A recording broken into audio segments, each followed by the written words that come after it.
Je veux vous dire, pour compléter, que nous avons fait ce qui devait être fait. La dévastation est immense et absolue. Il y a 2 Iraniens qui sont descendus pour voir ce qu'il en était. Ils ont dit, il n'y a plus rien. L'édition spéciale se poursuit sur LCI. C'est fini, la guerre est terminée, vient de déclarer Donald Trump depuis le sommet de l'OTAN à La Haye. Dévastation totale, absolue, tout est brûlé. L'opération a fonctionné.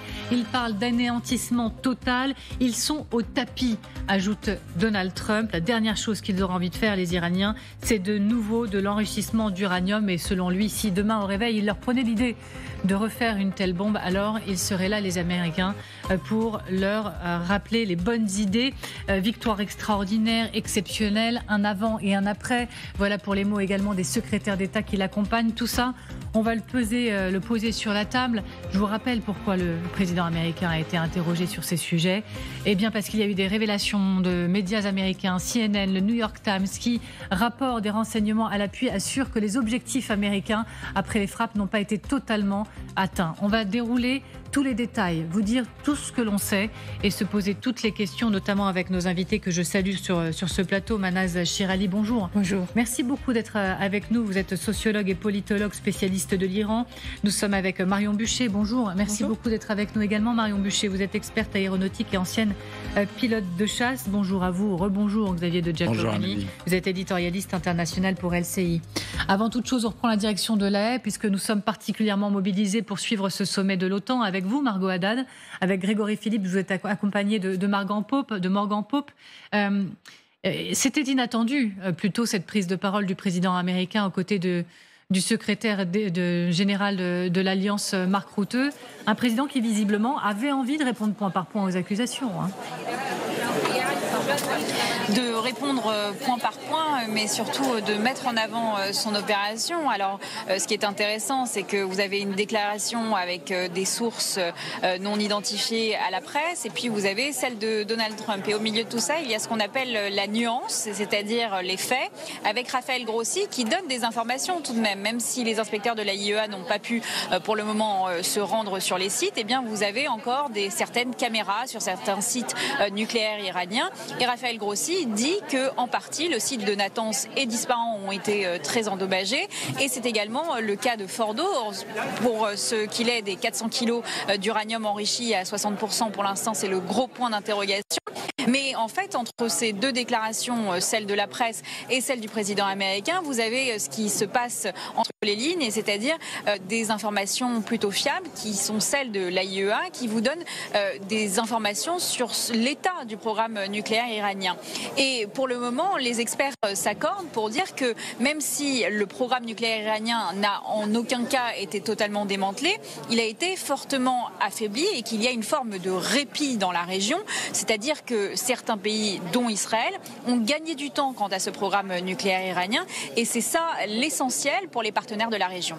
Vous évoquiez le mot de nuance. Pour le coup, Donald Trump n'était pas dans la nuance lors de cette conférence de presse improvisée à propos de la situation du nucléaire iranien, notamment en réponse évidemment aux médias américains, à nos confrères de CNN et du New York Times. Il a été catégorique.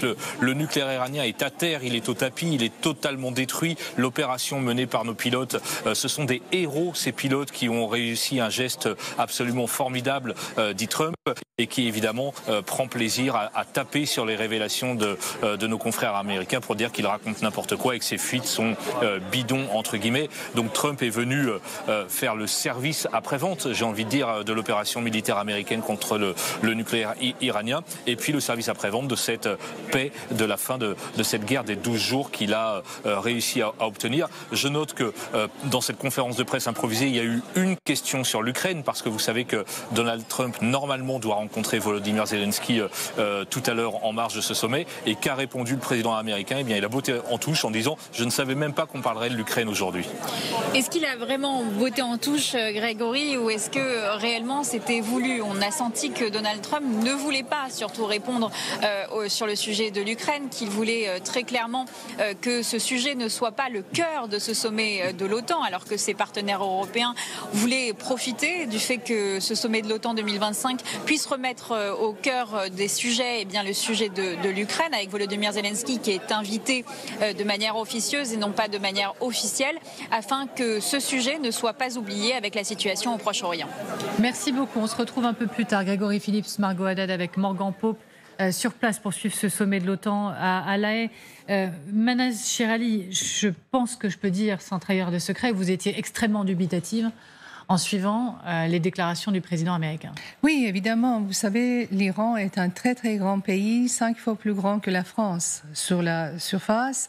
Et donc, on a entendu qu'ils ont des centres totalement cachés, personne n'est au courant de leur présence. Et cette certitude de Donald Trump me fait peur parce qu'on ne peut jamais être sûr avec les dirigeants iraniens, on ne peut jamais être sûr de ce qu'ils sont en train de fabriquer.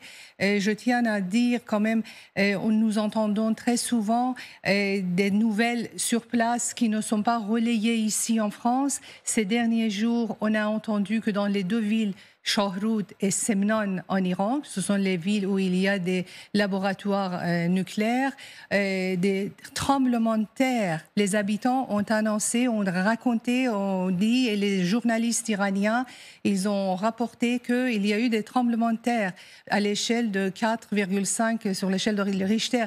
Qu'est-ce que cela veut, enfin, quelle est la signification? Les Iraniens sont effrayés.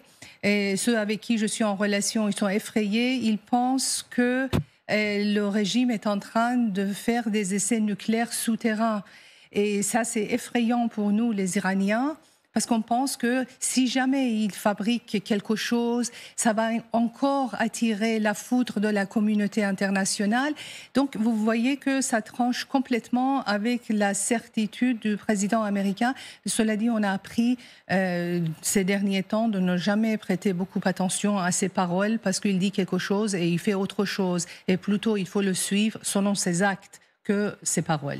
Revenons sur ce qui justifie, ce qui motive ces déclarations fortes du président américain. Cette interview même menée, pas prévue, du côté du sommet de l'OTAN à La Haye.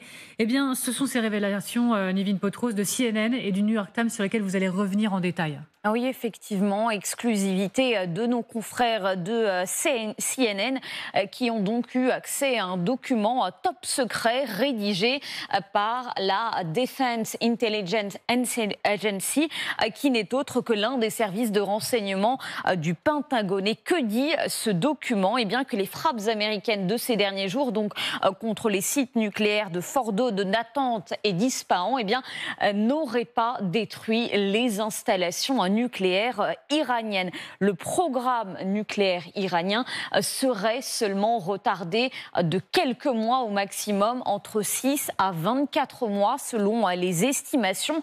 Pire encore, selon les services de renseignement américains, les centrifugeuses dans ces différents sites seraient quasiment intactes. Les frappes ordonnées par Donald Trump n'auraient en réalité eu un impact uniquement sur les infrastructures électriques, comme on le voit sur cette image satellite, mais également sur certaines installations qui servent, par exemple, en bout de chaîne, à construire des bombes.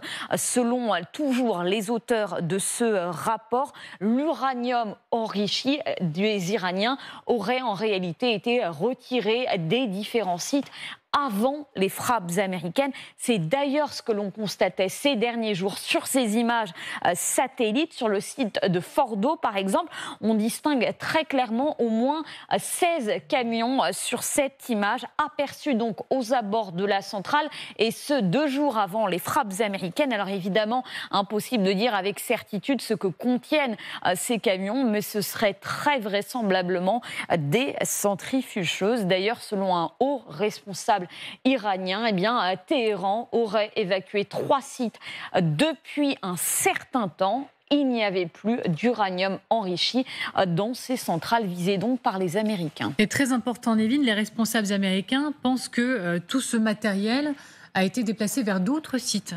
Exactement, vers d'autres sites secrets, puisque le renseignement américain est persuadé que l'Iran possède des installations nucléaires secrètes qui n'ont donc pas été ciblées et qui seraient toujours opérationnelles. L'une de ces installations serait située près du site de Natanz. On le voit sur cette image Google Earth.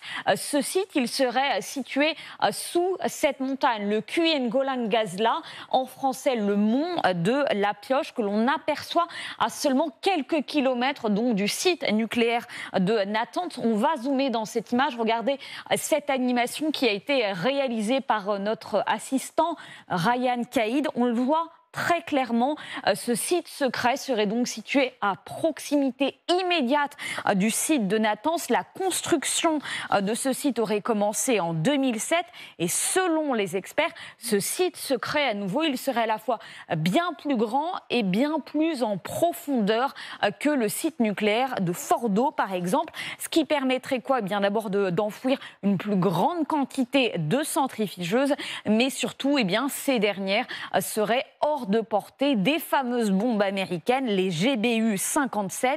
Ces derniers mois, toujours grâce à ces images satellites, on a pu apercevoir que des routes, des tunnels, des portes d'entrée avaient été creusées aux abords de cette montagne sous laquelle donc se situerait ce site secret. Évidemment, tout cela, ça n'a pas échappé à l'AIEA. En avril dernier, il y a plusieurs mois de cela, Raphaël Grossi, le directeur général de l'agence onusienne, a demandé des comptes aux autorités iraniennes. Voici leur réponse. Ils nous disent « ce ne sont pas vos affaires ». Mais Raphaël Grossi en est persuadé, cela ne fait pas de doute. Ce site secret, il est évident qu'il abrite de nombreuses et d'importantes activités liées au programme nucléaire iranien. Merci infiniment, Nevin Potros. Et puisque vous avez cité Raphaël Grossi, je le rappelle, il est l'invité tout à fait exceptionnel de Darius Rochebin. Ce soir à 21h, le patron de l'AIEA répondra aux questions de LCI. Vous imaginez à quel point cet entretien est attendu et précieux, bien évidemment, pour tenter d'y voir clair. Et justement, pour tenter d'y voir clair, comment on fait ? C'est-à-dire que on est en étau entre des révélations de renseignements, entre les déclarations du président américain. Techniquement parlant, comment on peut faire pour les vérifier maintenant ? Je lisais images satellites, caméras embarquées sur des bombardiers. Je lisais un spécialiste de la région qui disait que peut-être le Mossad n'allait pas tarder justement à aller sur le terrain pour vérifier. Comment on peut savoir définitivement ? Quand on prend l'exemple de l'attaque cyber qui avait eu lieu en 2009 avec le virus Stuxnet qui avait été commandité par les États-Unis et Israël et qui avait permis la destruction des centrifugeuses, il a été très difficile de détecter l'ampleur de l'attaque et en fait on a réussi à savoir que les centrifugeuses avaient été détruites, par exemple en surveillant les commandes du matériel de même type qui sont intervenus à une certaine période de l'année. Donc ça peut être aussi ce genre d'éléments qu'on peut aller chercher. Ce qui est sûr, c'est que l'affirmation, la position très affirmative du président américain est assez difficile à tenir. On sait que sur ces questions de renseignement, il est extrêmement difficile d'avoir des informations. On sait aussi que il parle de l'anéantissement du programme. Depuis le début, on sait qu'une action cinétique aura un effet retardant, tout comme l'action cyber avait eu un effet retardant à l'époque en 2009, mais qu'elle n'arrêtera pas le programme. Et c'est pour cela que l'action diplomatique est essentielle, et notamment la reprise du contrôle du programme, même si on voit que les Iraniens, parfois, ont des initiatives secrètes. Les services de renseignement américains, selon CNN, estiment que les frappes n'ont pas détruit les composants essentiels du programme nucléaire du pays. Elles l'ont probablement seulement retardé de plusieurs mois. Nous sommes en direct et je ne veux pas le faire attendre plus longtemps avec Siavosh Ghazi depuis Téhéran. Merci beaucoup, Siavosh Ghazi, d'être à nouveau avec nous. Vous faites partie de ces nombreuses équipes qui sont mobilisées sur le terrain. Siavosh, les principales composantes de sites nucléaires iraniens ont-elles été détruites ? Qu'en dit le régime ces dernières heures ?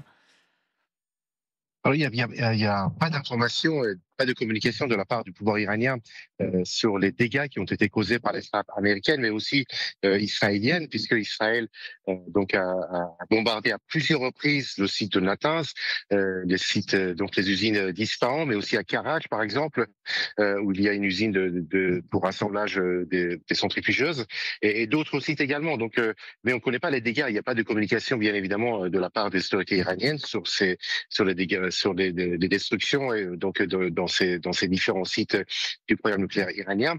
Donc on ne sait pas. Donc les seuls qui peuvent réellement savoir exactement ce qui s'est passé et l'ampleur des destructions, ce sont les inspecteurs de l'Agence internationale de l'énergie atomique. Or précisément, le Parlement iranien vient de voter une loi il y a maintenant 1 heure, donc qui suspend toute coopération avec l'Agence internationale. Donc alors selon le texte, tant que la sécurité des sites nucléaires iraniens n'aura pas été assurée. Donc cette loi oblige donc le gouvernement à suspendre donc toute coopération avec l'AIEA. Raphaël Grossi a demandé il y a 2 jours donc à venir à Téhéran et a demandé des informations sur l'endroit où se trouve donc le stock d'uranium enrichi qui ont été transférés vers un autre site, on ne sait pas lequel. Et pour l'instant, les Iraniens ne répondent pas et donc la réponse de Téhéran est venue de la part du Parlement, donc qui a voté avec une très grande majorité, sans vote contre. Donc cette loi qui donc interdit désormais, suspendre donc toute coopération avec l'Agence internationale, ce qui veut dire que par exemple les inspecteurs de l'Agence internationale qui sont toujours à Téhéran normalement devrait quitter l'Iran et donc il n'y aura pas d'autorisation donc à d'autres inspecteurs ou à Raphaël Grossi de venir en Iran en principe. Donc ça c'est une autre instance qui doit décider de cela, mais c'est un geste défi de la part des autorités iraniennes à l'égard des pays occidentaux, en particulier le président Trump qui a dit que les sites avaient été détruits, que les États-Unis n'autoriseront pas l'Iran à faire de l'enrichissement d'uranium. Et justement, le président du Parlement iranien, mais aussi d'autres responsables, par exemple le ministre des Affaires étrangères, ont dit depuis hier que l'Iran allait poursuivre son programme d'enrichissement d'uranium, allait même l'accélérer après les frappes américaines. Et donc, il n'est pas question pour Téhéran de donner des informations à la fois sur les stocks d'uranium enrichis qui ont été déplacés, mais non plus sur permettre aux inspecteurs de l'Agence internationale de venir en Iran. Merci infiniment, Siavash Ghazi. Merci d'avoir été avec nous, correspondant RFI et France 24 depuis Téhéran. Très important ce que vient de nous dire Siavash Ghazi. Il y a 1 heure, les représentations iraniennes ont voté la fin de la coopération avec l'AIEA. Siavash dit c'est la défiance, c'est l'heure de la défiance. Le régime s'est radicalisé. Ce qu'on attendait, c'est tout à fait, c'est tout à fait normal pour ce régime qui a déjà pris des lignes extrêmement dures.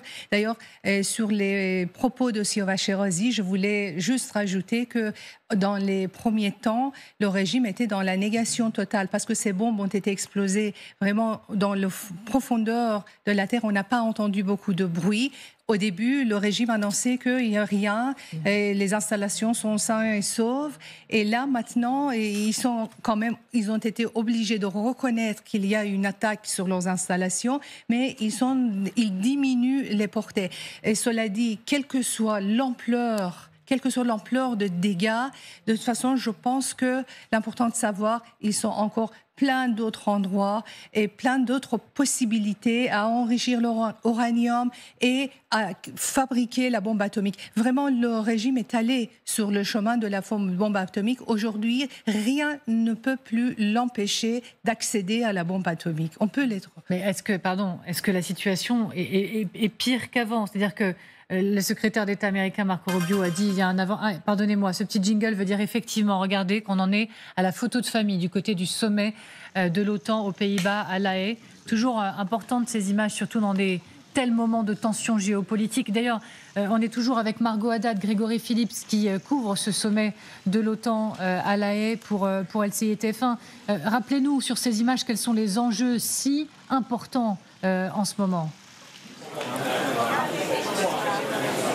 Vous savez, l'enjeu principal, ce sont les dépenses militaires des 32 pays de l'Alliance Atlantique, avec cet objectif réclamé à corps et à cri par Donald Trump depuis des mois, cet objectif de 5%, et le fait que les membres de l'OTAN devraient tomber d'accord ce soir sur ce budget de 5% de leur produit intérieur brut pour des dépenses militaires et des dépenses de sécurité. C'est ça l'objet principal de ce sommet, mais évidemment, la situation au Proche et au Moyen-Orient s'est invitée, et d'ailleurs, D'ailleurs, Donald Trump a tenu une conférence de presse improvisée il y a quelques minutes. Vous l'avez vécu en direct sur LCI, aux côtés du secrétaire général de l'OTAN, Mark Rutte. Et il a été question quasi exclusivement de la situation au Proche-Orient, du nucléaire iranien et du cessez-le-feu auquel Donald Trump a réussi à provoquer entre l'Iran et Israël. Donc vous voyez, la situation internationale, notamment au Moyen-Orient, s'est invitée dans ce sommet au détriment des questions peut-être plus européennes et au détriment par exemple de la question ukrainienne.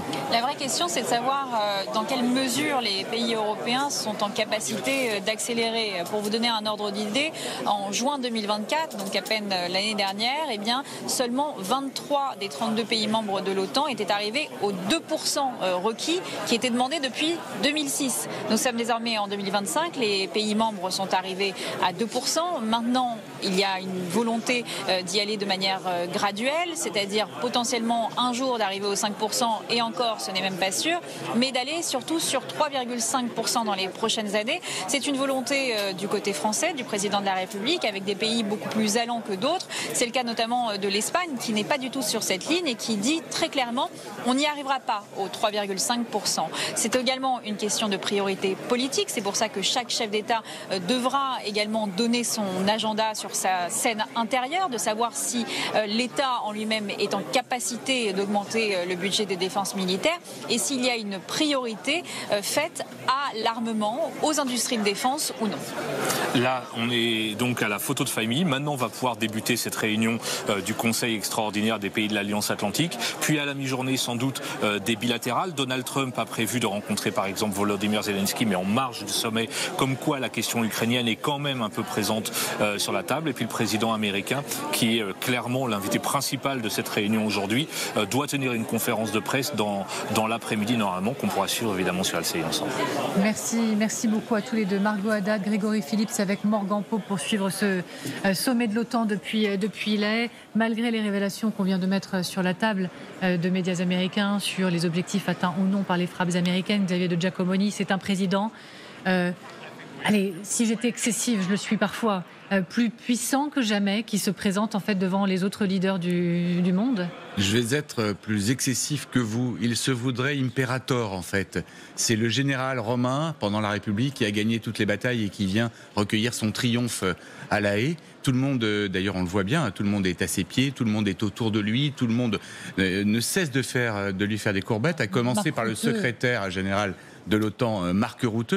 C'est assez hallucinant quand même, hein. Oui. C'est quand même quelque chose qu'on n'a jamais vu. Alors évidemment, il vient d'arriver, il voudrait pas salir son premier sommet par des déclarations tonitruantes. Il a été reçu au Palais Royal des Pays-Bas, il a pris son petit déjeuner ce matin avec le roi. Vraiment, tous les honneurs pour l'impérator après sa grande victoire, qui n'est pas la sienne en fait. C'est celle, s'il y en a une, c'est celle des Israéliens qui pendant 12 jours ont mené les raids que leur Premier ministre souhaitait mener depuis une vingtaine d'années, qui a enfin eu le blanc-seing américain pour le faire. Il y a eu cette frappe sur Fordo qui est extrêmement impressionnante, dont les agences américaines nous disent que le résultat n'est pas aussi simple que ça, et c'est bien normal, puisque sous les bombes, on ne peut pas aller vérifier le résultat des bombardements, on ne peut pas voir exactement ce qui s'est passé.